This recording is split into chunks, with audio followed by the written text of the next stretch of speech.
Hello chess friends and welcome to the channel. Glad to have you back. In this game we're going to be reviewing Pirc Defense against a Saemisch setup that can come out of the King's Indian Defense. So let's go ahead and jump in. We're going to see some infiltration tactics here and some good attacking options. So this position will arrive out of e4 and d6, with the typical idea for black in the Pirc defense that after white takes space in the center, they'll bring the knight out to f6, and we cannot then play e5 attacking the knight. Their whole goal, this is a modest setup by black where they're going to allow white to take up space and just get castled and keep everything very safe. Notice that the knight is attacking the e4 pawn there, so playing to f3, defending the pawn from the knight. There's no risk of a queen coming out here to check us anytime soon because the queen has two pieces in her way. So it would take black at least 3 moves to make that happen, and we would see it coming from a mile away. And here we continue to take space as black develops and goes for just a very safe setup, getting castled. And now we don't want to bring the light squared bishop out. If we bring the light squared bishop out to d3, then we're going to block the queen from defending d4. And there could be some tricks then where black could move its knight somewhere, revealing an attack on our pawn. So before we start developing there, we'll get the bishop to e3. And now we can bring the bishop into d3, not worried about that pawn being undefended because we have our dark squared bishop taking on that role. Black playing for a6, this move is fine. Ideas of setting up a push here, getting the bishop out to b7, and starting to fire down along this diagonal. The problem with getting the bishop to b7 and firing along this diagonal is that it's going to run into pawn after pawn after pawn over there. But it's still not a devastating move. Notice black really showing no intentions of overdeveloping and overextending. And we continue and we go ahead and get castled. Castling on the same side of the board as our opponent, leading to just a nice solid position here with about an equal game.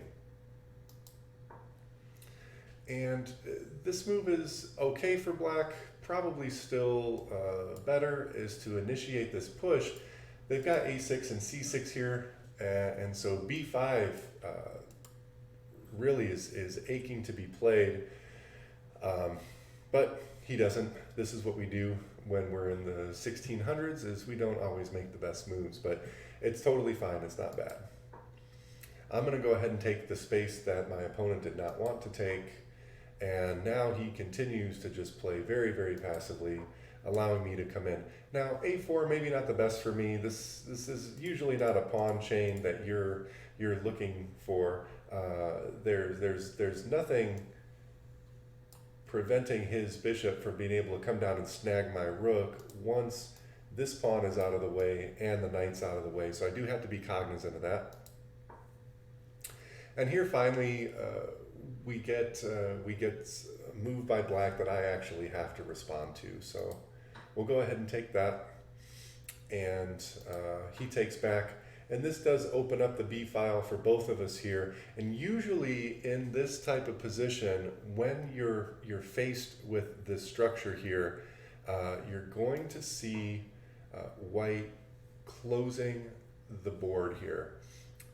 Again, now we're only 2 pieces in between the bishop and the rook, so I'm going to have to keep an eye on that for sure. Knight jumping in, great move. It's actually the best move, attacking this pawn, attacking this bishop. And here I just play h3. It's not the best move. We're still have quite a bit of time left on our clocks. After the knight takes, I will take back with the queen. And he swings the knight back. So now he's gotten that knight out of the way. My spidey senses have to be tingling. Now there's only 1 piece in the way between his bishop and my rook. This has to be paid attention to at some point. What I did not want happening, the reason that I play f4 here first is because I don't want his knight coming in again with that double attack on the queen and the pawn. So f4 preventing that. f4 also starting to make some segue up into his kingside position where we hope to mate him later. So the queen coming to swing in here and bringing her out to the edge of the board. Now he has two attackers on this piece. I currently do have two defenders, but it's 2-2 right now. So my defenders are both stuck defending that knight. If one of those defenders moves, if the queen comes over here with ideas of infiltrating or something like this, then he can come down and take it because I'll only have one defender left over there. So something to keep an eye on for me. And here a good move. Now the bishop, which was doing very little on this previous square, it can't come here because the pawn would take it, and it's blocked in by this pawn, and retreating it here would just block off my rook from being in touch with this pawn in a later push. However, now I have a pin of my own where there's only one piece between his bishop and my rook. There's also now only one piece between my bishop and his queen. So he does want to respond to this. He gets the queen back out of there. She returns to her home on c7, and I go ahead and lock up. This is a solid move because the queen can't come in there anymore. He also can't get in a pawn push of his own. If I don't do this move and say I just slide the rook out of harm's way from the knight, that gives him the ability to play a5. After a5, he can swing the bishop over here, and on that diagonal, his bishop is going to be barreling down, attacking queens and rooks and all sorts of things that we don't want that bishop attacking. So I decide to take that, close it off. That also prevents his knight from being able to jump in here, putting pressure on this pawn.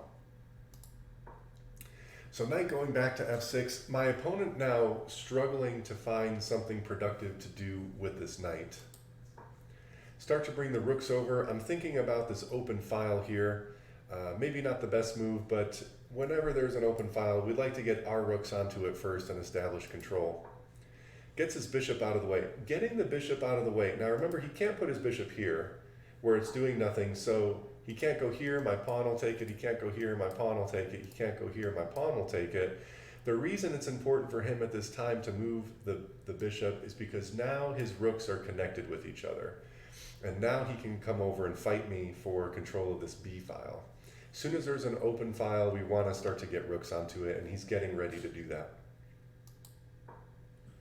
Jumping in with the knight here, and the idea here, this is a little bit of a one-move threat. The idea here is simply to put the knight up on b6, exerting pressure and attacking pieces, and also defending some of my own.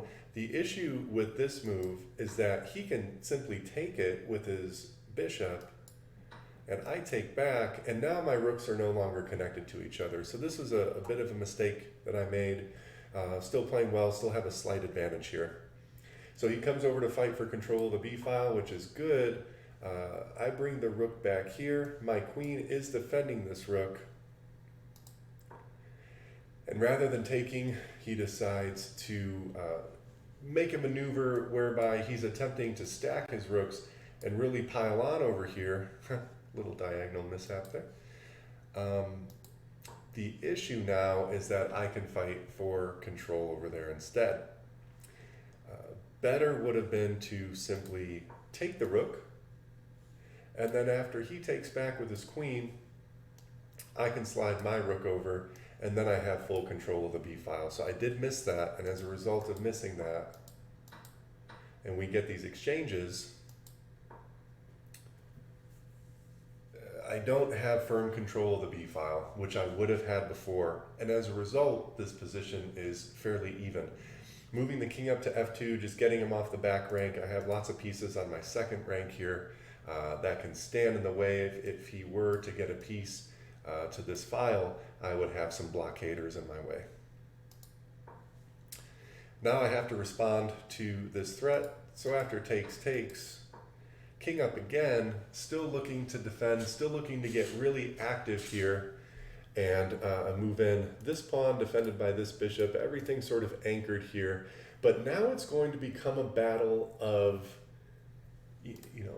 mid-game tactics and strategy. Essentially, when you just look at this position here, with the white pieces, one of the things that you could be thinking of is either A, how am I going to get into his king side and start attacking his king and developing a checkmate over there, which is not a bad idea, or B, how can I get my queen into his position?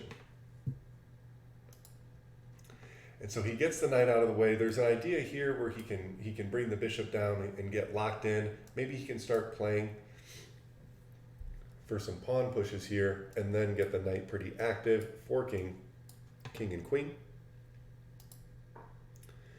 And so at this point, I decide, since he wasn't going to attempt to infiltrate and come in here anywhere with his queen, and then potentially get in back here behind my king, start to threaten pawns and pieces, I decided that I wanted to come over and begin an infiltration with my queen first.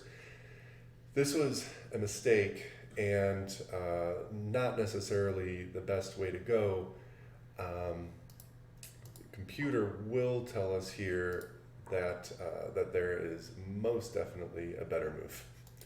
But I go ahead and go for queen, and he comes in here, and this is definitely a mistake because it's just reinforcing my idea that I wanted to create an infiltration of my own regardless. He pulls the bishop back. You never want to just put a piece there and bring it back without some sort of solid plan. Now, from here, there are some issues with black's position. One of them we're going to see with this move, whereby if the queen takes and I take back with the pawn, my pawn then is attacking his knight, so it has to move. And the problem is I'm going to queen. I'm going to get a queen after that. So he can't take my queen with his queen. And this is something that I calculated. I spent 13 seconds on this move, and it turns out that it's a good move. I'm threatening to win material. He does take, and this is a massive blunder. He spent 8 seconds looking at this move and decided to take. And here we are. And then he resigns. So this is, guys, this was a 10-minute game. This was a 10-minute game. My opponent, with 8 minutes left on his clock, decides to take 8 seconds to commit an absolute blunder that's going to give me a queen. And my passed pawn is going to achieve its goal here. So playing these 10-minute games, make sure that you're taking your time. This is a game that I played with 89.5% accuracy, so I was very happy with this. Going back to the queen infiltration, or the attempted queen infiltration,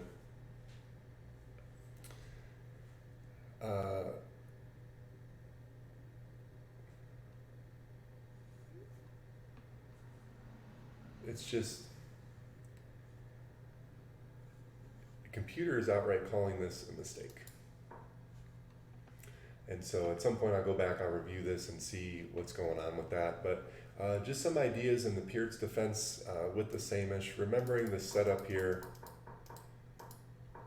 remembering to bring out the dark squared bishop before you bring out the light squared bishop, getting castled, and some other attacking ideas, bringing the queen up to d2, lining it up with the bishop, coming down here, relieving him of his bishop, and then starting to push pawns.